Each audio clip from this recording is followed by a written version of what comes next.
சரிங்களா? இப்போ விசிக வந்து இந்த மாநாட்டை செஞ்சதுனால திமுக வந்து மது ஒழிச்சிட போகுதா? ஒழிக்க முடியாது. ஏன்னா பெரும் பொருளாதாரமே அங்க இருந்து தான், அந்த அரசாங்கமே அங்க இருந்து தான் நடந்துகிட்டு இருக்கு. அப்படின்னும் போது இதை ஒழிக்க மாட்டாங்க. அப்படி திருமாவளவன் இந்த கட்சியோட இருக்காருன்னா இவருக்கு ஒரு பிரதிபலன் வந்து அங்க இல்லாம இருக்கு. எடுத்துக்காட்டுக்கு ஏதாவது ஒரு பொறுப்போ, இப்ப இவர் எதிர்பார்த்து வந்து துணை முதலமைச்சரோட அந்த பதவியை இவர் எதிர்பார்த்துட்டு இருந்தாங்க. ஆனா கிடைக்கல. அப்படின்னும் போது அந்த ஒரு காழ்ப்புணர்ச்சியை வந்து வெளியே காமிக்கணும். அப்படி காமிக்கிறதுக்கு ஒரு வாய்ப்பு என்னன்னா இந்த மது ஒழிப்பு மாநாட நான் பாக்குறேன். அது இந்துவான்றதை விட எங்களோட கருத்து, நாங்க அனைவரும் தமிழர்கள், அதுல நாங்க நிக்கிறோம். சரியா? அது அவரோட கருத்து. அவர் எந்த நோக்கத்துல சொன்னாருன்றது எனக்கு இது இல்லை. அது அவரோட தனிப்பட்ட கருத்து. சரிங்களா? சோ எங்களை பொறுத்த வரைக்கும் நாங்கள்லாம் தமிழர்கள். அந்த இதுல புள்ளில நாங்க ஒருங்கிணைச்சு செயல்பட்டு இருக்கோம். அவ்வளவுதான். இது ஒரு கணக்கு தான். இப்ப 26ல தேர்தல் வருதா, அப்ப இப்பயே வந்து நம்ம வந்து சீட்டு இடம் பிடிக்கணும். எப்படி ஒரு பஸ் வந்து நின்னதுன்னா கூட்டம் அதிகமா இருக்கும் போது எப்படி துண்டை போட்டு சீட்டை பிடிக்கிறோம் இல்லைங்களா? இது ஒரு அரசியல் கணக்கு. அதை நம்ம வந்து உள்வாங்கிக்கணும். தமிழருக்கு வணக்கம். நம்முடன் நாம் தமிழர் கட்சியின் மாநில ஒருங்கிணைப்பாளர் செங்கை முருகேசன் வந்துள்ளார். அவர் வணக்கம். வணக்கம். இப்போ பார்த்தீங்கன்னா இந்த ஒரு 10 நாளே வந்து இந்த அரசியல் வட்டாரத்தில் மிகப்பெரிய பரபரப்பு இருக்குது. ஏன்னா விஜய் வந்து புதுசாக கட்சி ஆரம்பிச்சா ஒரு மாநாடு நடத்துகிறாரு. இப்போ வந்து திருமாவளவன் பார்த்தீங்கன்னா தச்சமயத்தில் இப்போ வந்து ஒரு நாளைக்கு முன்னாடி பார்த்தீங்கன்னா பெண்கள் மது ஒழிப்பு மாநாடு நடத்தினார். அந்த மது ஒழிப்பு மாநாடு பற்றி மக்கள் மத்தியில் மிகப்பெரிய ஒரு சர்ச்சையான பேச்சு போய். ஏன்னா இவர் வந்து அந்த கட்சியில் கூட்டணியில் இருக்கார். அந்த கூட்டணியில் நேரடியாக ஸ்டாலின் சொல்லாமல் இவர் வந்து ஒரு மக்களை கூப்பிட்டு ஒரு மாநாடை போட்டு ஒரு மடங்கு வந்து எப்படி அப்படிங்கிற ஒரு சந்தேகத்தில் மக்கள் பேசுகிறாங்க. அது எப்படி நீங்கள் பார்க்குறீங்க? இல்லை, அவரோட கருத்துல உடன்படுறோம். நாங்க என்னன்னா மது ஒழிக்கணும்னா ஒழிக்கப்பட வேண்டியது. அது யார் கூட இருந்து ஒழிக்கணும்ன்றது தான் ஒரு கேள்வி. இவர் என்ன அப்படின்னா, இவர் கட்சியை ஆரம்பிச்சதே வந்து இந்த திராவிட கட்சிகளை எதிர்த்து தான். அப்படின்னும் போது அந்த திருப்பி மறுபடியும் அவரோட கொள்கை கோட்பாடு எல்லாத்தையும் விட்டுட்டு அந்த கட்சிகளோட கூட்டணி வைக்கும்போது அந்த கட்சிகளுக்கு ஒரு என்ன சொல்றது, ஒரு ஆதரவான நிலைப்பாட்டை எடுக்க வேண்டிய சூழ்நிலைக்கு அவர் தள்ளப்பட்டுள்ளார். எப்படின்னா இப்ப பாருங்களேன், கட்சிக்கு உள்ள இருந்துகிட்டே மது ஒழிப்பு மாநாடு நடத்துறாரு. அதாவது திமுகவை எதிர்த்து எப்படி மது ஒழிப்பு மாநாடு நடத்த முடியும்ன்ற ஒரு கேள்வி எழுது இல்லையா? அப்படின்னா கூட்டணியை விட்டு வெளியில வரணும். அப்படி வர்றதுக்கு அவங்களுக்கு வந்து என்ன சொல்றது, அடுத்த வர தேர்தல் வர்றதுனால அதை வருவாங்களான்றது ஒரு சந்தேகம். ஆனா அந்த அவங்க கட்சி மேல உள்ள அந்த ஒரு பெயர் இருக்கு இல்லையா, இவர் திமுகவோட ஒரு ஆதரவா செயல்படுறாங்க, இவங்க திமுக ஆதரவா பேசுறாங்க அப்படின்ற ஒரு கருத்தை வந்து மக்கள் மத்தியில உடைக்கிறதுக்காக, அதாவது நாங்க வந்து இந்த மாதிரி சொல்லிட்டு இருக்கோன்ற ஒரு கருத்தை வெளியிடுறதுக்காக அவங்க வந்து இதை ஆரம்பிச்சிருக்காங்க. கடைசியில அது தோல்வியில தான் முடிஞ்சிருக்குன்றது என்னோட கருத்து. எப்படின்னு சொல்றீங்கன்னா, இதனால என்ன ஒளிஞ்சுது அப்படின்றது உங்களுக்கே தெரியும். அதனால இது அந்த அளவுக்கு ஒரு விமர்சனமா தான் பார்க்கப்பட்டதை தவிர இது வந்து ஒரு முழுமையடைஞ்ச மாநாடுன்றது சொல்றதுக்கு இல்லை. வந்து ஒரு குறிப்பிட்ட காலத்துக்கு முன்னாடி பார்த்தீங்கன்னா படிப்பு நிறைய எல்லாம் வந்தாங்க. இப்போ எல்லா வீட்லையும் எல்லா குழந்தைகளும் படிக்கிறாங்க. எல்லாரும் நல்ல நாலேஜ் உள்ளவங்க. இப்போ இவங்க பார்த்தீங்கன்னா அவங்க இந்த டிஎம்கே கட்சி வந்து இதான் வந்து மாநிலத்தை ஆண்டுட்டு இருக்குது. அந்த அரசாங்கம் தான் வந்து மதுக்கடை வச்சிருக்குது. அந்த கட்சியினுடைய அமைச்சர்கள் அந்த கட்சியுடைய தலைவர்களே போய் அந்த மாநாட்டில் கலந்துக்கிறாங்க. இது எப்படி மக்கள் வந்து ஒரு முட்டாள் பண்ற மாதிரி தெரியலையாது? இல்ல அதுதான் ஒரு கூட்டணி தர்மம்னு ஒண்ணு இருக்கு இல்லையா? இப்போ ஒவ்வொரு கட்சியும் ஒவ்வொரு கொள்கை வச்சிருப்பாங்க. ஆனா அது கூட்டணியும் வரும்போது அவங்க கொள்கையெல்லாம் தூக்கி போட்டுட்டு அவர் என்ன சொல்றது, அந்த கட்சிக்கு நம்ம ஒழிக்கணும்னா நம்ம ஒரு கூட்டணி வரன்றது ஒரு காமன் அஜெண்டாம்பாங்க. அதுக்காக வரும்போது இவங்களோட கொள்கை கூட்டணி எல்லாம் போயிருது. அப்படி போயிருன்ற போது தான் இருக்கிறத நிலைநிறுத்திக்கணும் இல்லையா? இப்போ எடுத்துக்காட்டு திருமாவளவன் ஐயா அண்ணா அவர் இருக்காருன்னா அவர் தன்னோட கட்சியை நிலைநிறுத்தணும், தன்னோட கட்சி வந்து மக்கள் மத்தியில பேசப்படணும்ன்றதுக்காக அவரோட மாநாடு நடத்தியிருக்காரு. அந்த மாநாடு சொல்ற விஷயம் என்னன்னா அந்த கருத்து வரவேற்கப்படுறது. இப்ப இந்த மது ஒழிக்கணும் அதை பத்தி தான் அந்த கருத்து என்ன, மது ஒழிக்கப்படணும். ஆனா எங்கிருந்து ஒழிக்கிறோம், எப்படி ஒழிக்க போறோன்ற ஒரு திட்டமிடல எதுவுமே இல்லை. அவங்க அந்த மாநாட்டுல என்ன சொல்றாங்கன்னா மத்திய அரசு தான் சொல்றாங்க. இதுல மத்திய அரசு எங்க வருது? இதுல என்ன மத்திய அரசுக்கு இதுக்கு என்ன சம்பந்தம்? அப்ப உங்க கையில எதுவுமே இல்லையா அப்படின்ற கேள்விதான் வருது. அப்படின்னும் போது இது என்னன்னா 2 பேரும் ஒன்னா என்ன சொல்றது, 2 பேரும் திருமணம் பண்ணிக்கிட்டாங்க. அந்த இதுதான் நம்ம சொல்றது. 2 பேரும் திருமணம் பண்ணிக்கிட்டாங்க. அந்த இதுக்குள்ள குடும்பத்துக்குள்ள சச்சரவு வேண்டாம். அதனால குடும்பத்திலே பேசி அப்படிதான் கூட்டி என் வீட்டுல இப்படி பண்ணிட்டாங்க அப்படி பண்ணிட்டாங்கிறது பாத்தீங்கன்னா இல்ல அது அவங்க வந்து சொல்லித்தாங்கிறது எப்படின்னா இப்ப ஒரு குடும்பத்துக்குள்ள சண்டை சச்சரவு வரும்போது 3வது ஆளு பஞ்சாயத்துக்கு வராங்க இல்லையா? இல்ல இது தவறு, இது நீங்க 2 பேரும் ஒன்னா சேர்ந்து வாழணும், இது நீங்க சேர்ந்து வாழ்ந்தாதான் தமிழ்நாட்டுக்கு நல்லது, அதுவும் இல்லாம நீங்க சேர்ந்து இருந்தாதான் வந்து அடுத்த வர தேர்தலை நோக்கி வர நம்ம பயணிக்க வேண்டியது இருக்கு. அதுல இன்னொரு நீங்க ஒரு கருத்தை நீங்க பார்க்க வேண்டியது இருக்கு. இப்ப திருமாவளவன் இந்த கட்சியோட இருக்காருன்னா இவருக்கு ஒரு பிரதிபலன் வந்து அங்க இல்லாம இருக்கு. எடுத்துக்காட்டுக்கு ஏதாவது ஒரு பொறுப்போ, இப்ப இவர் எதிர்பார்த்த வந்து துணை முதலமைச்சரோட அந்த பதவியை இவர் எதிர்பார்த்துட்டு இருந்தாங்க. ஆனா கிடைக்கல அப்படின்னும் போது அந்த ஒரு காழ்ப்புணர்ச்சியை வந்து வெளியே காமிக்கணும். அப்படி காமிக்கிறதுக்கு ஒரு வாய்ப்பு என்னன்னா இந்த மது ஒழிப்பு மாநாட நான் பாக்குறேன். இதை வச்சு திமுகவுக்கு ஒரு அழுத்தம் கொடுக்கலாம், இல்ல வேற கட்சிக்கு ஒரு அதிமுகவோ அவங்களுக்கு ஒரு என்ன சொல்றது துண்டு போடுறதுன்னு இல்லைங்களா, அப்படி போட்டு பார்க்கலான்னும் போது அங்க முயற்சி பண்ணிருக்காங்க. அங்கேயும் ஒரு சரியான ஒரு செகண்ட் சை அதாவது என்ன சொல்றது அங்கேயும் ஒரு பாசிட்டிவான ஒரு இது வரலன்னு அப்படியே வந்து இல்ல அப்படி ஒரு ஆப்ஷன் இருக்குது. பாத்தீங்கன்னா ஃபர்ஸ்ட் பாத்தீங்கன்னா விஜய் கட்சி ஆரம்பிக்கலையே மற்ற பாத்தீங்கன்னா சீமான் வந்து அவருக்காக நல்லா ஆதரிச்சு பேசினாரு. ஒரு கட்டத்தில் என்னட்டாரு, விஜய் வந்து கொஞ்சம் ஒத்து வராதனால அது வந்து இப்போ வந்து ட்ராக் மாதிரி இப்போ வந்து விஜய்க்கு வந்து சப்போர்ட் பேசல சீமான். ஏன்னா வந்து அவங்க கூட்டணி போல ஒரு ஐடியா இருந்தாங்க. இப்போ இவருடைய விஜயனுடைய ஐடியா என்னன்னா சேர்ந்தா நேஷனல் கட்சி, அப்போ இந்திரா காங்கிரஸ் கூட விசிகா இந்த கூட்டணியை சேர்ந்து உருவாக்கலாங்க அவங்களுடைய ஐடியால் இருக்குன்னு சொல்லி மக்கள் இல்ல இது எல்லாமே நீங்க புரளியை தான் பேசிக்கிட்டு இருக்கீங்க. இல்ல மக்கள் புரளிய அதாவது மக்களுடைய கருத்து நாளைக்கு உருவாகி வந்துருது. இல்ல அப்படி கிடையாது. எல்லாமே நானும் பார்த்ததுதான், செய்தித்தாள்ல வந்ததுதான், நாம கேட்கறதுதான், ஊடக வழியா பாக்குறதுதான். அவருக்கு ஆதரவா இருக்காரு, இவங்க விதுகாது அப்படிலாம் எதுவுமே இல்ல. இப்ப எங்களோட கட்சியை பொறுத்த வரைக்கும் சீமானன்ட்ட வரும்போது இந்த மாதிரி விஜய் கட்சி ஆரம்பிக்கிறாரா அப்படின்னா இங்க அவருக்கு பொறுத்த வரைக்கும் நம்ம யார் வேணாலும் நீங்களும் கட்சி ஆரம்பிக்கலாம், நானும் கட்சி ஆரம்பிக்கலாம். அதுக்கு அந்த தகுந்த உரிமையை வந்து நம்மளுக்கு இந்த ஜனநாயகம் வழங்கி இருக்கு.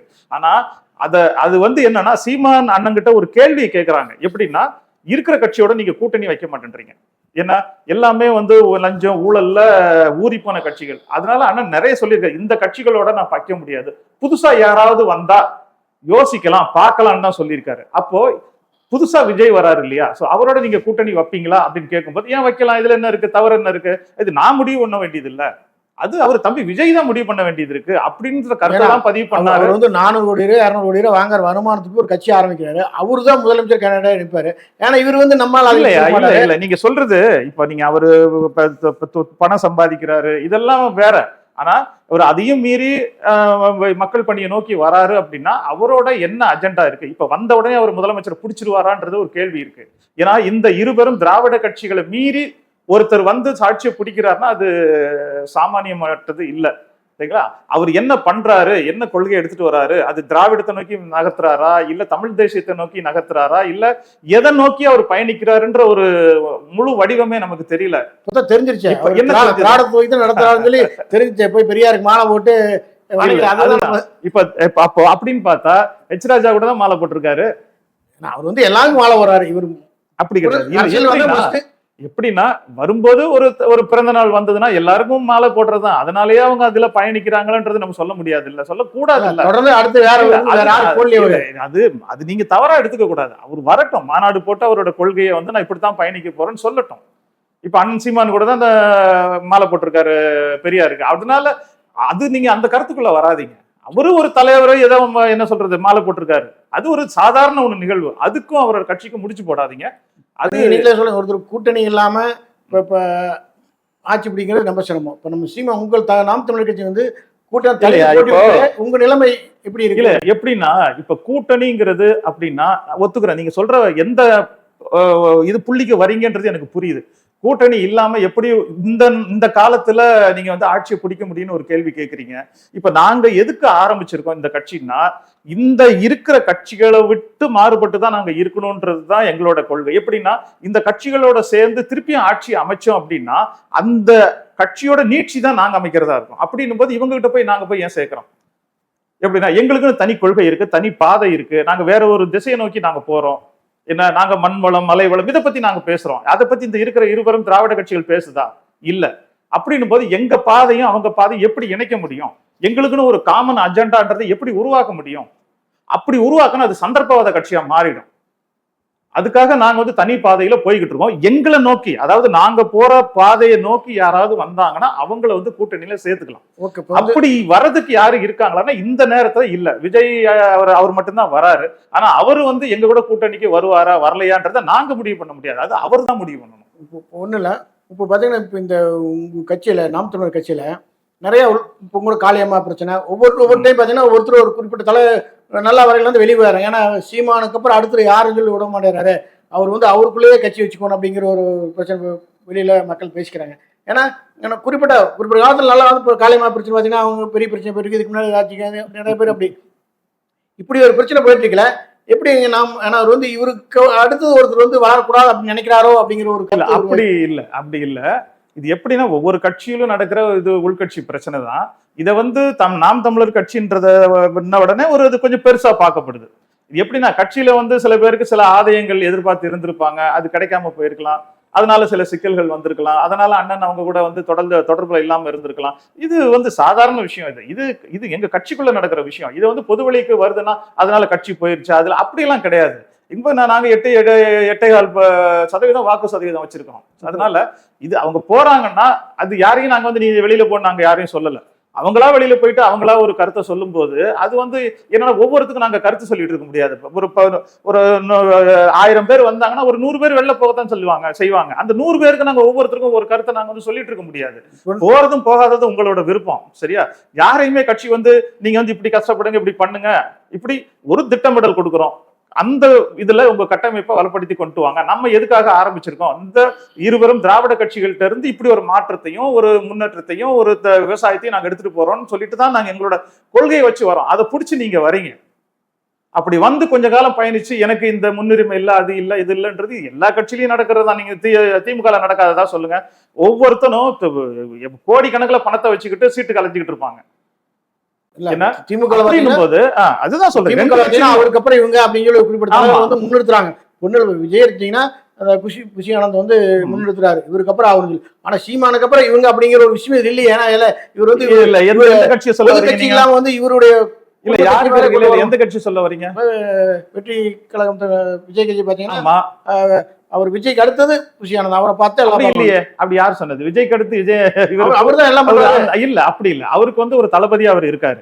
இல்ல எப்படின்னா இந்த எல்லா இடத்துலயும் அவர் பார்த்து போட்டு தான் விஜய் போக முடியும். ஏன்னா விஜய் ஆனந்த் பார்க்க யாரும் போக முடியாது. அது வந்து என்னன்னா அது ஒரு மேனேஜர் பண்ற வேலை.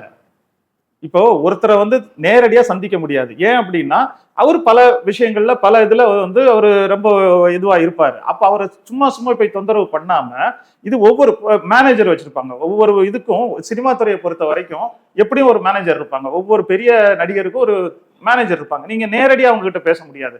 அவரோட தேதி வாங்குறதா இருந்தாலும் சரி, இல்ல எது பண்றதாலும் சரி. இன்னும் கேட்டா பர்சனல் அசிஸ்டன்ட் சொல்லுவாங்க ஆங்கிலத்துல, பிஏம்பாங்க.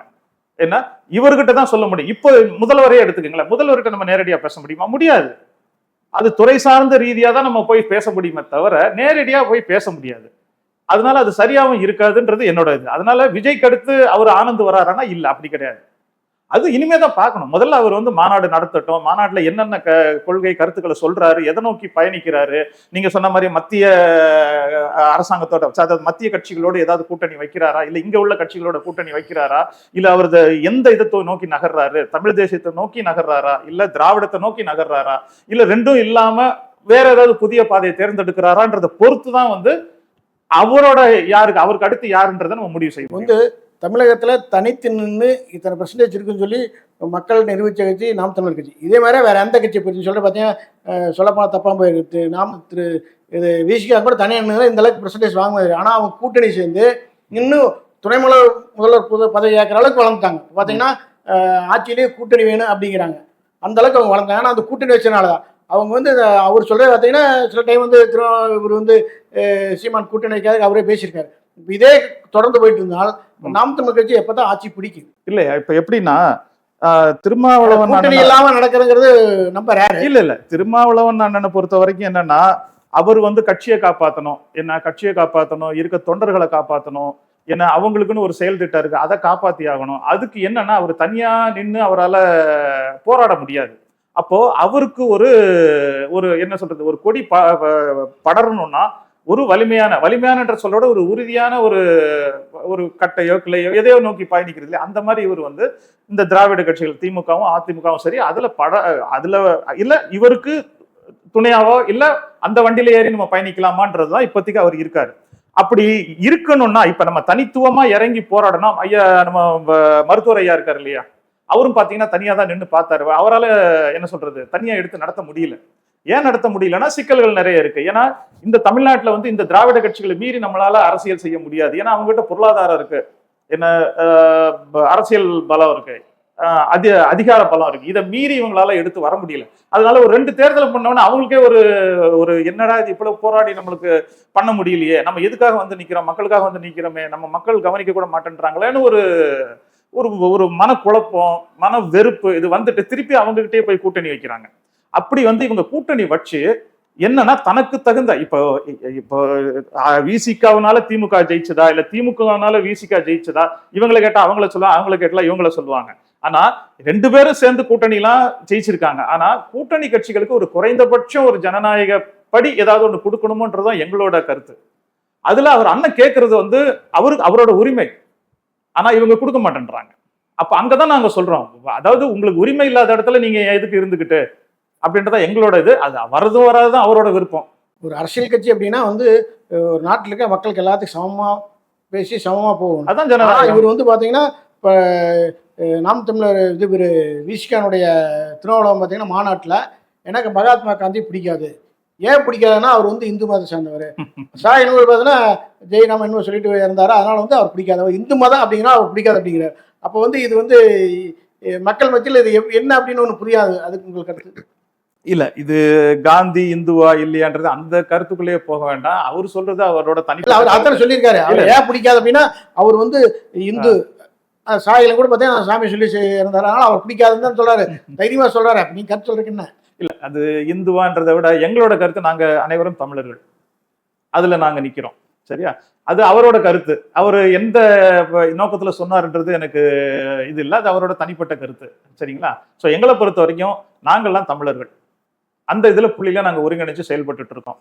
அதனால இது வந்து என்ன சொல்றது, அது எதனால சொன்னாரு, எதுக்கு சொன்னாரு அப்படிங்கறதெல்லாம் சொல்லிட்டீங்க. கட்சியை காப்பாற்றணும், அவங்கள தொண்டலை காப்பாற்றணும். உண்மைதான். இப்ப எப்படின்னா எவ்வளவு நாள் ஒரு தொண்டர் உங்க கூட ஒண்ணு இல்ல வந்து அதாவது மத்திய ஃபுல்லா இருக்கிற இந்த வச்சு இவங்களுக்கு சீட் அதிகம். ஆனா அவங்களே எந்த ஒரு இது அங்க கேட்கல, ஆட்சியில அதிகாரத்துல பங்கோ அப்படியெல்லாம் கேட்கல. ஆனா இவங்க கேட்கறாங்கன்னா இவங்க வர தேர்தல் மனசு அவ்வளவுதான். இது ஒரு கணக்கு தான். இப்ப 26ல தேர்தல் வருதா, அப்ப இப்பயே வந்து நம்ம வந்து சீட்டு இடம் பிடிக்கணும். எப்படி ஒரு பஸ் வந்து நின்னதுன்னா கூட்டம் அதிகமா இருக்கும்போது எப்படி துண்டை போட்டு சீட்டை பிடிக்கிறோம் இல்லைங்களா, இது ஒரு அரசியல் கணக்கு. அதை நம்ம வந்து உள்வாங்கிக்கணும். சரிங்களா? இப்போ விசிகா வந்து இந்த மாநாட்டை செஞ்சதுனால திமுக வந்து மது ஒழிச்சிட போகுதா? ஒழிக்க முடியாது. ஏன்னா பெரும் பொருளாதாரமே அங்க இருந்துதான், அந்த அரசாங்கமே அங்க இருந்துதான் நடந்துகிட்டு இருக்கு. அப்படின்னும் போது இதை ஒழிக்க மாட்டாங்க. அப்படி இது நடத்துறதுக்கு எதுக்கு காரணம்? என்ன காரணம்? எது மாநாடு நடத்துறது? அவ்வளவுதான். அது ஒரு பேருக்கு தான். அது பேருக்கு தான். இப்போ பெரிய பெரிய அரசியல் தலைவர்களா நானும் கூட்டுறோம் பாருங்கன்னு கூட்டிட்டு போட்டோ எடுப்பாங்க. பாத்தீங்களா? பாத்திருக்கீங்களா? கூட்டுவாங்க. என்ன அப்படித்தான் இதுவும். அதனால ஏன் அப்படின்னா இந்த சமயத்துல அதான் ஏற்கனவே சொன்னது மாதிரி இப்ப துண்டு போடுறதுக்கு ஒரு வாய்ப்பை ஏற்பாடு படுத்தணும். வர சட்டசபை தேர்தல்ல நாம் கட்சியினுடைய செயல்பாடுகள் எப்படி இருக்கு, அதுல வந்து என்ன நாங்க சிறப்பா செயல்பட்டு இருக்கோம். இன்னும் ஒரு 60-70 வேட்பாளர்களை நாங்க முடிவு பண்ணிட்டு அதை நோக்கி நகர்ந்துகிட்டு இருக்கோம். இன்னும் 26 நோக்கி வந்து நாங்க வந்து இப்பயே வேட்பாளரை அறிவிச்சு அவங்களை அந்தந்த பகுதியில் அவங்க தொகுதியில போயிட்டு இப்பயே போய் வேலை செய்ய சொல்லியிருக்கோம். மக்களோடவும் மக்கள் சார்ந்த பணிகளை ஒட்டியும் கட்சி சார்ந்த விஷயங்களை பத்தி நாங்க வந்து பேசி பண்ண சொல்லிக்கிட்டோம். எங்களோட சிறப்பா போய்கிட்டு இருக்கு. அதனால எப்படி நாங்க வந்து 26ல ஒரு மாற்றத்தை கொண்டு வரதுக்கான வாய்ப்பு எங்களுக்கு அதிகம் இருக்கு. ஓகே, வந்து நம்ம நேயர்களுக்கு நல்ல தகவல் சொன்னதுக்கு ரொம்ப நன்றி. வணக்கம். நன்றிங்க.